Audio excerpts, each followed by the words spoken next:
All right, we are going to get into spine cars. One of my favorite because your rolls back is tight. Um, I think I've said this before, but with cars, you can change your base position.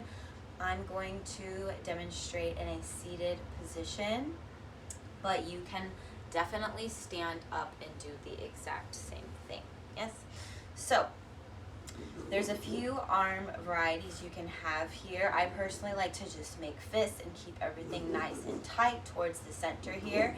You can also give yourself a nice hug just to prevent your scapulas from moving forward and back. I'll demonstrate this way and I'll change my direction halfway through so you can get a side view.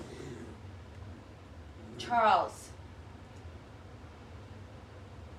So, first, actually, I'm gonna face side. I feel like this is the better view. Okay, first order of business, we find full flexion of the spine here. So you're gonna round your spine as much as possible here. Finding as much flexion, pause.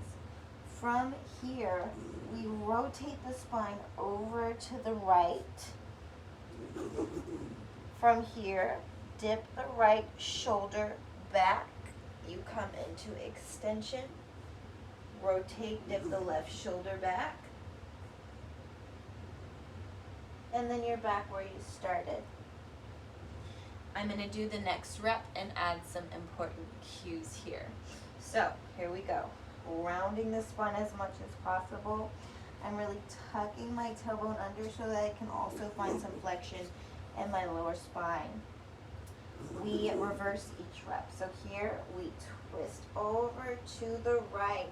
Please be aware and make sure your hips are not rotating with you because this is for the spine, not the pelvis or the hips.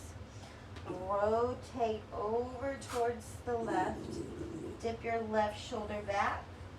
In extension, watch out for overextension of the neck. We want to make sure the extension is coming from just the spine. So after you've rotated to the left, extend the spine. Dip that right shoulder back, twist over to the side, and then reset. Flexion.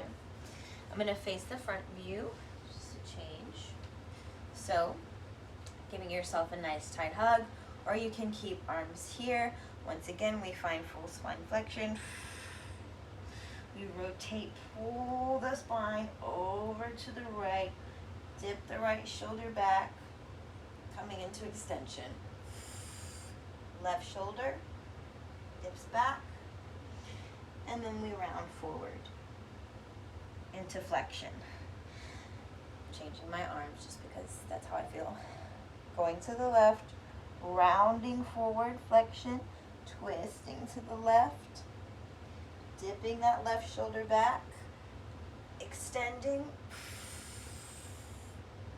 dipping the right shoulder back, twist, twist, twist, and then find spine flexion. We go over to the right, pause, dip that right shoulder back, come into extension, extend your spine, not only your neck, dip your left shoulder back, and then you round forward. Here's our reverse. Twist over to the left. Make sure your hip bones are still facing forward the whole time. Dip the left shoulder back. Extension.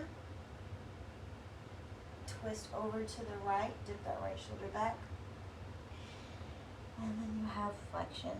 Woo, that's hard to talk and do at the same time.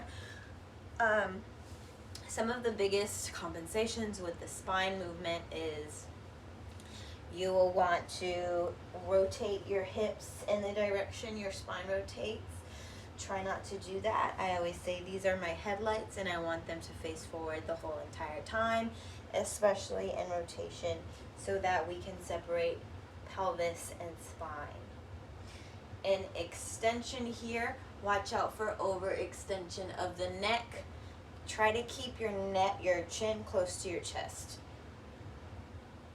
so that you can get extension more in your middle spine, upper spine versus finding it mostly in your neck. 6 reps, alternate each direction for each rep, as we've done with the neck, scapulas, and shoulders.